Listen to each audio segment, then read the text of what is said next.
More than 40 years have passed since the first cases of AIDS began to emerge here in Iowa. Even today, the impact of that crisis on Iowa's LGBTQ community and beyond continues to unfold. As we near the end of Pride Month, KWWL's Today in Iowa anchor Ryan Witchery brings us part 1 of AIDS in Iowa, Then and Now. It's Pride Day 2024 in Iowa City. In some ways, it's a celebration honoring decades of blood, sweat, and tears. We were there, we wore shirts, we protested. Pride was more of a protest march at the time. Retired Reverend and University of Iowa professor John Harper arrived in Iowa City in the late 1960s and quickly found a growing LGBTQ+ community.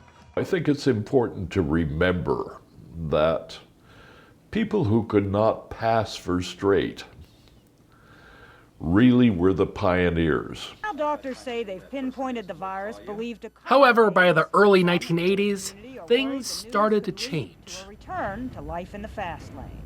In the community beyond, I think there was a certain turning of the corner from acceptance to kind of hands-off fear. The virus was so unknown that doctors and researchers didn't even call it HIV yet, but they did notice a trend. He said, yeah, I think this guy has this new disease called GRIDS. It's in this week's CDC publication, MMWR, describing capsule sarcoma, and there was just pneumonia and mucocutaneous candidiasis in homosexual men in Los Angeles and New York. Initially, the cases were predominantly in big cities like New York, Los Angeles, and San Francisco, giving some people in Iowa City perhaps a false sense of security. We all shared a common assumption that that was a big city disease in New York and San Francisco and LA, and that we were safe. It would never come this far inland.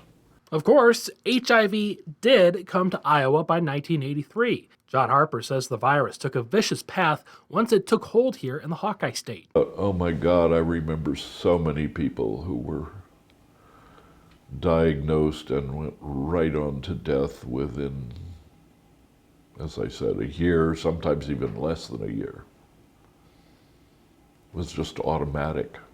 Even in death, the stigma around sexual orientation didn't end.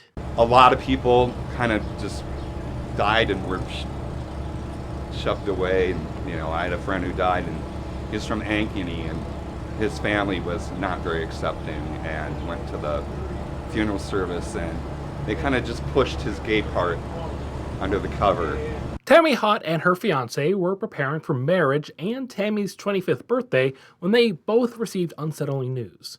They were both positive for the virus. The doctor told us we might as well cancel our wedding plans. He wouldn't live long enough. He was that sick. He had a T-cell count of 12, and he had multiple opportunistic infections. Now, more than 30 years after her diagnosis, Tammy says more work needs to be done. So while bipartisan support has happened, it is now eroding, and that is having a negative impact on prevention and treatment.